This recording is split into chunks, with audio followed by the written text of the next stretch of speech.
Salut tout le monde, c'est Benouz. On se retrouve aujourd'hui pour la lecture du chapitre 3 de Zelda et la philosophie qui s'appelle La légende et la logique, la pensée critique dans le monde réel et dans le jeu. Si ce contenu vous plaît, n'hésitez pas à liker et à commenter en dessous de la vidéo. Abonnez-vous, c'est le meilleur moyen pour me soutenir. Et sur ce, c'est parti.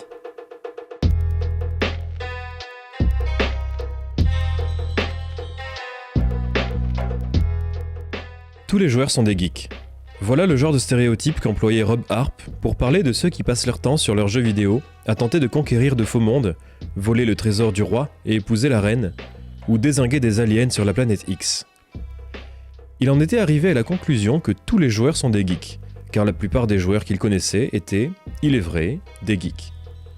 Il suffit de réfléchir un instant pour conclure que Rob a tort dans ses propos. Ce n'est pas parce qu'il connaissait quelques joueurs qui sont des geeks que tous les joueurs sont des geeks.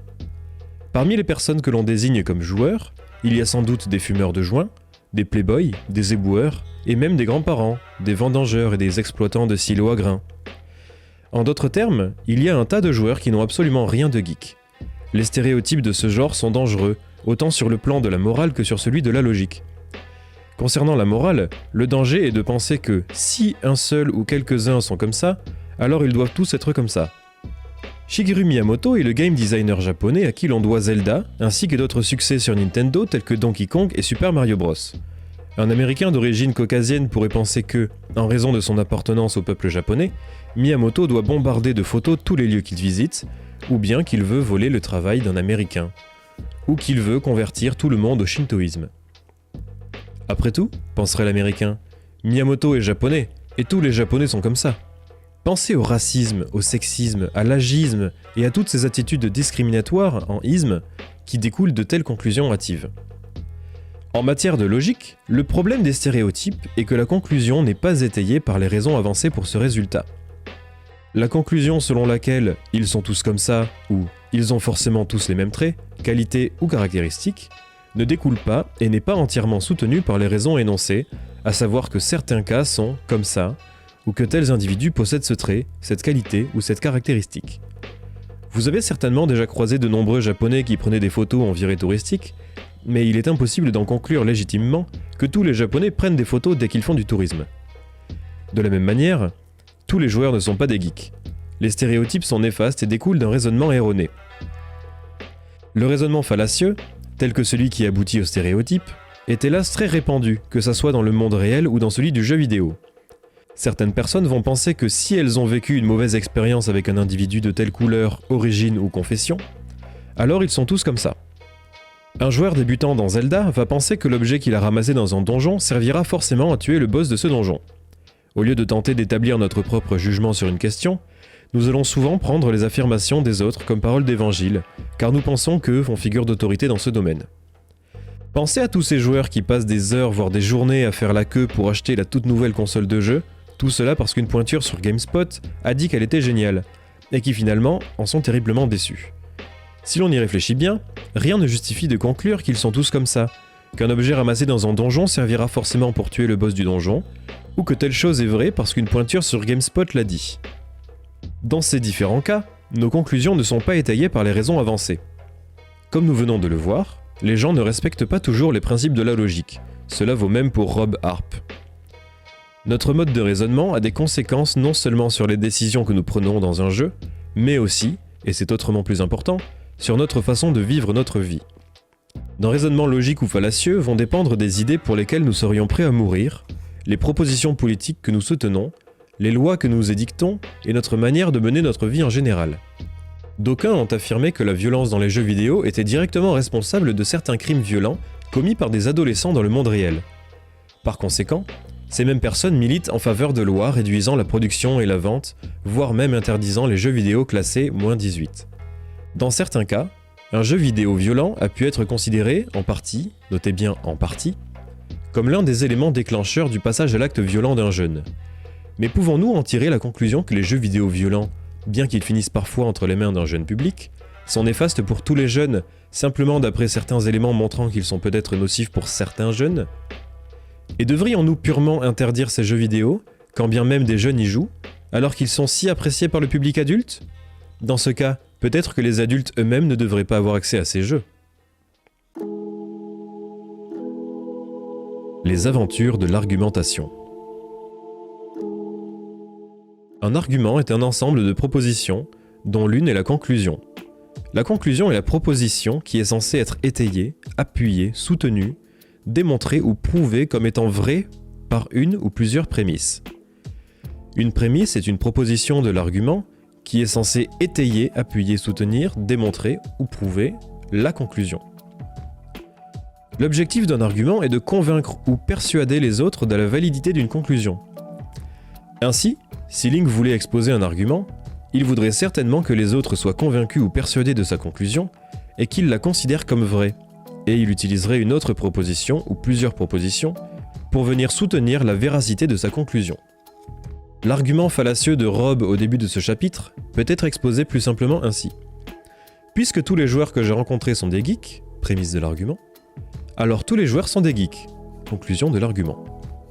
Un argument complet comprend au moins une prémisse et une seule conclusion, mais le plus souvent, il comprend au moins deux prémisses. Ainsi, voici comment un joueur lambda de Zelda va raisonner. Prémisse 1. Si je veux atteindre le coffre sur ce rebord, il me faut le grappin.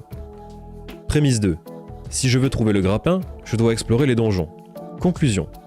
Donc, si je veux atteindre le coffre sur le rebord, je dois trouver le grappin dans un des donjons. Notre joueur va ainsi entrer dans un donjon dans l'espoir de trouver le grappin et pouvoir atteindre le coffre situé sur un rebord. Les prémices et la conclusion d'un argument sont chacune des propositions. Une proposition est un énoncé, une assertion, un jugement, une phrase déclarative ou une partie de phrase déclarative, résultant d'une croyance ou d'une opinion, qui affirme qu'une chose est ou n'est pas concernant le monde, soit même un état de choses ou un aspect de la réalité. Les propositions sont soit vraies, soit fausses. Nos croyances et opinions sont énoncées au travers de propositions, sous forme verbale ou écrite. Par exemple, les propositions « ce chapitre a été tapé à l'ordinateur » et « Dean est une déesse » sont vraies, alors que les propositions « Rob et Dennis étaient présidents et vice-présidents des États-Unis en 2000 » et « Le soleil tourne autour de Vénus » sont fausses. Les propositions sont attestées comme vraies ou fausses par le biais de preuves qui peuvent prendre la forme d'observations directes ou indirectes, de témoignages, d'explications, de recours à des définitions, à des théories largement partagées, des autorités reconnues et de bons arguments, pour ne citer que cela. Le fait que ce chapitre ait été tapé à l'ordinateur est attesté comme vrai par l'observation. Le fait que Dean soit une déesse est attesté par définition de Dean, selon la mythologie de l'univers de Zelda. Le fait que nous ayons été président et vice-président des États-Unis est faux d'après les témoignages et les autorités légitimes, et le fait que le soleil tourne autour de Vénus est faux d'après les observations et d'après les théories largement partagées de l'héliocentrisme. En tant qu'adultes à l'esprit critique, nous devons défendre nos croyances, et cela en donnant une raison, la prémisse de notre argument, pour justifier que nous soutenons une idée en particulier, la conclusion de notre argument. Par exemple, un débat agite les joueurs de Zelda quant à la chronologie des événements tels qu'ils surviennent à Link et aux autres personnages. Supposons que pour vous, l'histoire du jeu The Legend of Zelda original représente la première aventure de Link. Vous voulez convaincre les autres que ce en quoi vous croyez est vrai. Vous pourriez présenter un argument semblable à ceci. Prémisse 1. Puisque The Legend of Zelda est sorti en 1986. Prémisse 2. Et puisque tous les autres jeux Zelda sont sortis après celui-ci, entre 1987 et 2007. Prémisse 3. Et puisque 1986 est situé avant 1987 et 2007, conclusion, alors The Legend of Zelda représente la première aventure de Link. Observons plusieurs choses à propos de cet argument. Tout d'abord, il a été présenté de manière standardisée, c'est-à-dire en plaçant les prémices en premier, la conclusion en dernier, et en séparant nettement les prémices et la conclusion grâce à une ligne horizontale. La présentation des arguments de manière standard aide à mettre en avant la logique et les différentes étapes de l'argument. Cette formalisation permet d'évaluer plus facilement si les prémices sont vraies et si la conclusion est bien justifiée par les prémices, ce que nous verrons dans un deuxième temps. Ensuite, notez le mot « puisque » placé en début de prémisse et le mot « alors » devant la conclusion. « Puisque » est l'un des termes qui peuvent introduire une prémisse, tout comme « parce que »,« étant donné que »,« dans la mesure où », parmi d'autres. « Alors » est l'une des façons d'introduire une conclusion, tout comme « par conséquent », donc, pour ces raisons, nous pouvons conclure que, nous pouvons déduire, inférer, établir que, etc. Ces connecteurs sont une première étape importante pour identifier un argument, car bien souvent, ils annoncent l'arrivée de prémices et d'une conclusion. D'ailleurs, cette dernière phrase peut être considérée comme un argument simple. Parce que ces mots annoncent le plus souvent l'arrivée de prémices et d'une conclusion, prémisse, alors nous pouvons en déduire que ces mots sont une première étape importante dans l'identification d'un argument, conclusion. Il peut être difficile de déterminer si quelqu'un expose un argument, que ce soit de façon verbale ou écrite. Pour cela, guetter la présence de ces connecteurs est une bonne façon de savoir si vous êtes en face d'un argument ou non. D'autres raisonnements irruliens. Il existe deux grandes catégories d'arguments, les arguments déductifs et les arguments inductifs. Dans le cas des arguments déductifs, la conclusion découle de la ou des prémices de manière si certaine que si les prémices sont vraies, alors la conclusion est vraie, sans aucun doute possible. Par ailleurs, la conclusion d'un argument déductif se trouve déjà dans la ou les prémices, de sorte qu'il est absolument impossible de déduire une autre conclusion à partir de cette ou ces prémices. Dire qu'une conclusion découle d'une prémisse signifie que notre raisonnement nous fait passer d'une proposition, la prémisse, à une autre proposition, la conclusion, de manière justifiée.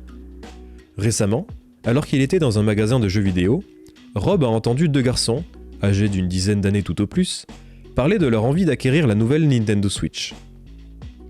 L'un des deux a exposé un argument déductif semblable à ceci. Prémisse 1. Si nous faisons tous les deux nos tâches ménagères, alors nous recevrons 20 $ au total de nos parents. Prémisse 2. Et si nous recevons 20 $, alors nous pourrons acheter une Nintendo Switch neuve. Conclusion. Si nous faisons tous les deux nos tâches ménagères, alors nous pourrons acheter une console Nintendo Switch. Partant du principe que les deux prémisses sont vraies, alors il ne fait aucun doute que la conclusion doit être vraie. Remarquons ainsi qu'aucune autre conclusion ne peut être déduite de ces prémisses. Il suffit d'observer les prémisses pour connaître la conclusion avant même de la lire. L'argument précédent, présentant The Legend of Zelda comme la première aventure de Link, était aussi un argument déductif. Comme pour l'argument de la Switch, si toutes les prémisses sont vraies, alors la conclusion doit être vraie. Aucune autre conclusion ne peut être tirée de ces prémisses, et vous pouvez deviner la conclusion avant même de la voir. Contrairement aux arguments déductifs, dans le cas des arguments inductifs, la conclusion découle des prémisses selon un certain degré de probabilité ou de vraisemblance, de sorte que, si toutes les prémisses sont vraies, alors il y a de fortes chances ou probabilités que la conclusion soit également vraie. Mais il est tout de même possible que la conclusion soit fausse. La nuit précédant la sortie de la Nintendo Switch, de nombreux fans ont campé devant le magasin d'électronique du coin dans l'espoir de mettre la main sur une console. Il est probable que les geeks aient suivi un raisonnement de ce type. Prémisse 1. Dans le passé, j'ai campé devant le magasin pour la Wii U, j'ai pu en avoir une. Prémisse 2. La situation actuelle se présente comme la dernière fois. Conclusion. Du coup, j'ai toutes les chances de mettre la main sur une Nintendo Switch. Nous voyons que, si les prémisses sont vraies, la conclusion est vraisemblablement ou probablement vraie. Mais pas absolument vraie. Il est logique de conclure que vous pourrez acheter une Switch étant donné votre expérience passée avec la Wii U. Cependant, la réalité de votre capacité à obtenir la Wii U dans le passé ne garantit pas avec certitude et sans aucun doute que vous obtiendrez bien une Switch. Il est possible que le magasin ait connu des difficultés d'approvisionnement, ou qu'un salaud vous passe devant à l'ouverture des portes et s'empare de votre console. Ainsi donc, la conclusion ne peut être que probable ou vraisemblable. Dans les faits, la plupart de ces joyeux campeurs ont bien réussi à acheter leur console, mais il n'était pas évident que ce fût le cas. Imaginez le genre de raisonnement que quelqu'un aurait pu avoir juste avant la sortie de Zelda 2, The Adventure of Link en 1988. En raison de l'immense succès du premier jeu Zelda, et en raison du célèbre adage « on ne change pas une équipe qui gagne », on aurait pu en conclure que The Adventure of Link serait semblable au premier jeu, en cela que Link pourrait y collecter des rubis, et que le jeu serait en vue de dessus. Personne n'y mettrait toutefois sa main à couper, et finalement, cette conclusion se révéla fausse. Étonnamment, et au grand désarroi des fans de Zelda déjà nombreux, on ne ramasse aucun rubis dans The Adventure of Link, et l'action est en défilement horizontal. Voilà un exemple de raisonnement inductif, où tout portait à croire que la conclusion serait vraie, mais elle s'est révélée fausse.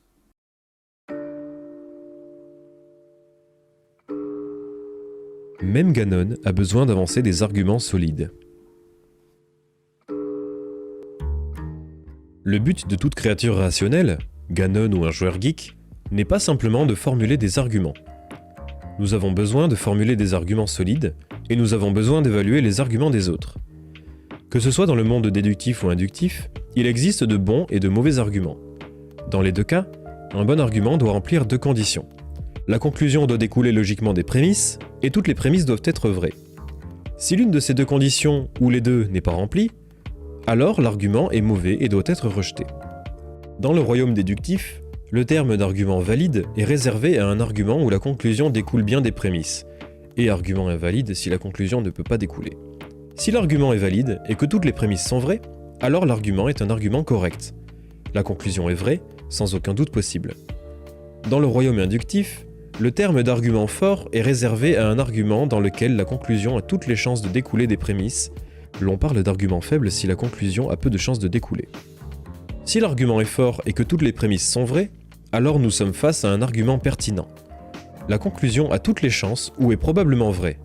Les vérités absolues et les vérités probables étant de bonnes choses, alors les arguments corrects et les arguments pertinents sont, par définition, de bons arguments dans le royaume déductif et inductif respectivement. En tant que créature à l'esprit critique, nous devons toujours en passer par un processus en 2 étapes afin de vérifier nos propres arguments et ceux des autres, et voir si, petit 1, la conclusion découle des prémices, l'argument est-il déductivement valide ou inductivement fort, et petit 2, toutes les prémices sont vraies. Avez-vous apporté la preuve que les prémices sont vraies? Si l'argument ne remplit pas la condition petit 1, petit 2 ou les deux, alors il doit être rejeté. Tout comme la conclusion de l'interlocuteur doit être rejetée comme absolument fausse ou probablement fausse. Par exemple, l'argument du jeune garçon de 10 ans en faveur des tâches ménagères afin d'acheter une console Switch est un mauvais argument, car la prémisse 2 est fausse d'après ce que nous savons du monde. Il n'est pas vrai que s'ils possèdent 20 $, alors ils pourront acheter une Switch neuve, car les consoles sont bien plus chères que ça. Dans le cas de cet argument déductif, la conclusion « si nous faisons tous les deux des tâches ménagères, alors nous pourrons acheter une console Nintendo Switch » est fausse et non étayée par l'une des 2 raisons avancées, car encore une fois, la prémisse 2 est fausse. De son côté, l'argument en faveur du campement devant le magasin d'électronique est sans doute un bon argument. Il est souvent vrai que lorsque des geeks font le pied de grue devant des magasins pour acheter une Switch ou toute autre console, ils réussissent à en avoir. Étant donné ce fait, et le fait que ce geek en particulier avait réussi à acheter sa Wii U dans le passé, il avait toutes les raisons de conclure qu'il obtiendrait bien la Switch. Saria, Skyward Sword et sophisme. Il peut être difficile de s'assurer que les conclusions découlent des prémices et que les prémices sont vraies. Dans le monde réel, comme dans le monde du jeu, des personnes ou personnages vont parfois tenter de nous convaincre de la vérité de leurs propositions, afin de nous tromper, nous vendre quelque chose, nous attirer dans leur filet, nous inciter à voter pour eux, à rejoindre leur groupe ou à partager leur idéologie.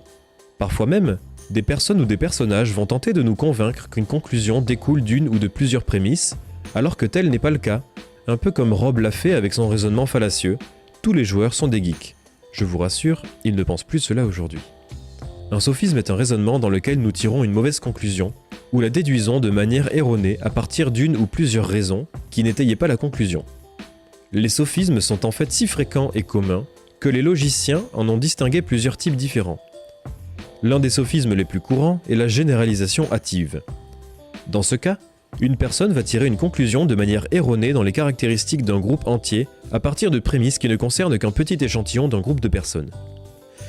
Quand nous concluons « ils sont tous comme ça », peu importe de qui l'on parle, de joueurs, de dieux, de socialistes, de philosophes, de véhicules, en nous basant sur un petit échantillon du groupe en question, nous commettons une généralisation hâtive. La plupart du temps, il n'y a aucun moyen de conclure quoi que ce soit de manière définitive sur les caractéristiques d'un groupe entier, puisque nous n'avons pas de connaissances sur le groupe dans son ensemble. Les prochains membres du groupe que nous rencontrerons auront peut-être des caractéristiques entièrement différentes de celles des individus que nous connaissions jusqu'à présent.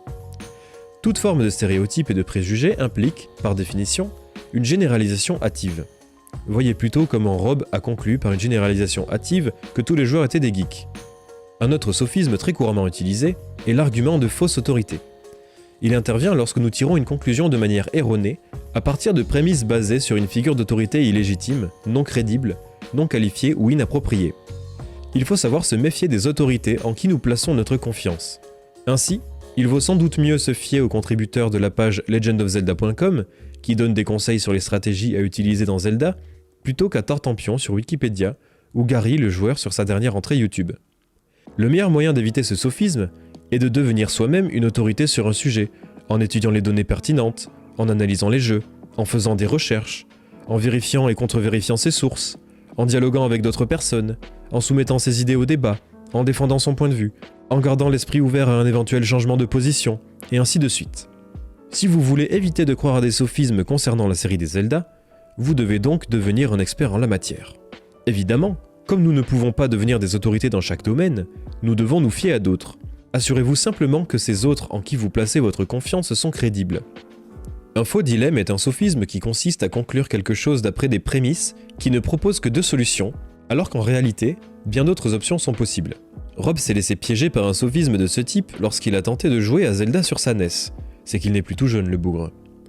Le jeu refusait de se lancer, l'écran affichait de la neige, et voici comment Rob a raisonné. Prémisse 1. Si le jeu ne se lance pas, c'est soit parce que la cartouche n'est pas enfoncée correctement, première possibilité, soit parce que la console Nintendo n'est pas branchée à la télé, deuxième possibilité. Prémisse 2. Après vérification, la console est bien branchée à la télé. Conclusion. Donc, la cartouche n'est pas enfoncée correctement. Alors, devinez ce qu'a fait Rob après cela. Il a essayé d'enfoncer la cartouche au maximum. Devinez ce qui s'est passé ensuite. Rien. Écran toujours brouillé. Pourquoi ? Parce que Rob a opéré un faux dilemme. Il a pensé par erreur qu'il n'y avait que deux options possibles, cartouche mal enfoncée ou console non branchée. Alors qu'en fait, il existait une troisième possibilité qu'il n'avait pas du tout envisagée, celle de la télévision allumée sur le canal 4, alors qu'elle aurait dû être allumée sur le canal 3. Il avait donc tiré la conclusion erronée que la cartouche n'était pas insérée jusqu'au bout, et que ce problème était à l'origine de la neige à l'écran. Alors qu'en fait, il existait une troisième solution qu'il n'avait pas considérée. Voilà un autre pitfall, piège, dans lequel vous devez à tout prix éviter de tomber, quelle que soit la situation. Que ce soit l'heure de Burger Time, que vous soyez sur un astéroïde, à la poursuite d'un centipède ou en pole position, ou bien encore en train de cueillir des cerises déguisées en clown, tel Mr. Do. Il n'y a pas que les joueurs qui peuvent être geeks. Un autre sophisme à éviter est l'équivoque. L'équivoque survient lorsque l'on tire une mauvaise conclusion dans une situation où le sens d'un des mots, ou un groupe de mots, a glissé d'une prémisse à l'autre, ou bien d'une prémisse à la conclusion. En d'autres termes, on modifie le sens d'un mot, on commet une équivoque, à un certain stade de l'argument. Par exemple, prémisse 1. L'annonce de la guerre du Golfe n'est pas une nouvelle. Prémisse 2. Et pas de nouvelle, bonne nouvelle. Conclusion. Alors la guerre en Irak est une bonne nouvelle. Dans cet argument, l'équivoque survient lorsque nous utilisons pas de nouvelle. Dans la prémisse 1, pas une nouvelle signifie que le fait est connu de tous ou presque, tandis que dans la prémisse 2, pas de nouvelle signifie il ne s'est rien passé de grave. Ainsi, quand nous décortiquons l'argument, voici ce que nous pouvons lire à la place. Prémisse 1, la guerre en Irak est connue de tous ou presque. Prémisse 2, et si rien de mauvais ne s'est produit, c'est une bonne nouvelle. Conclusion, alors la guerre en Irak est une bonne nouvelle. Nous voyons clairement à présent que la conclusion n'a absolument rien à voir avec les prémices et ne découle d'elle en aucune manière. En fait, l'on pourrait même se dire, mais quel est le rapport entre les deux prémices ? Notez que dans l'argument concernant la première aventure de Link, il y a quelques pages de cela, nous avons également commis une équivoque en passant de l'ordre dans lequel les jeux ont été commercialisés sur la planète Terre pour arriver à l'ordre dans lequel les aventures de Link se produisent dans l'univers Zelda.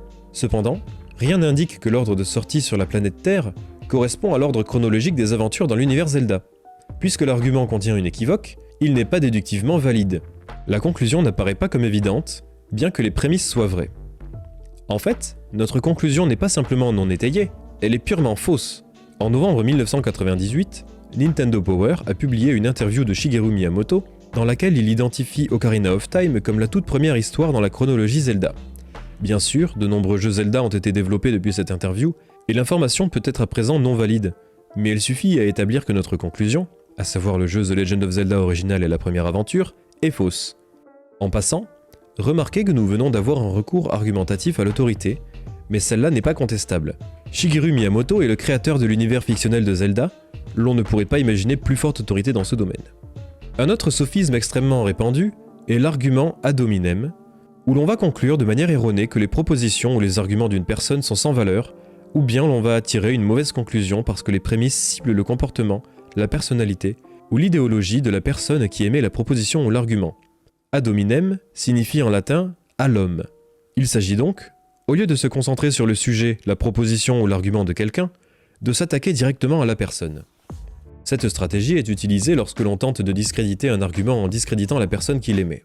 Notez toutefois que la personne et les arguments de la personne sont deux choses différentes. Attaquer l'une ne signifie pas forcément attaquer l'autre.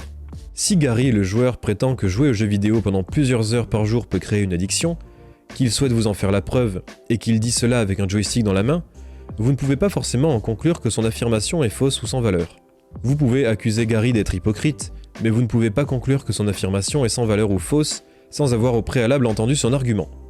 La pente glissante est un autre sophisme couramment constaté lors d'un raisonnement fallacieux. Il survient lorsque l'on conclut de manière erronée qu'une suite d'événements, d'idées ou de croyances va découler d'un événement, d'une idée ou d'une croyance initiale, et qu'il faut donc rejeter l'événement, l'idée, la croyance de départ. C'est prétendre que l'on se trouverait sur une pente glissante inévitable et que l'on n'aurait d'autre choix que de la descendre. Prenons cet exemple de pente glissante, hélas très réel.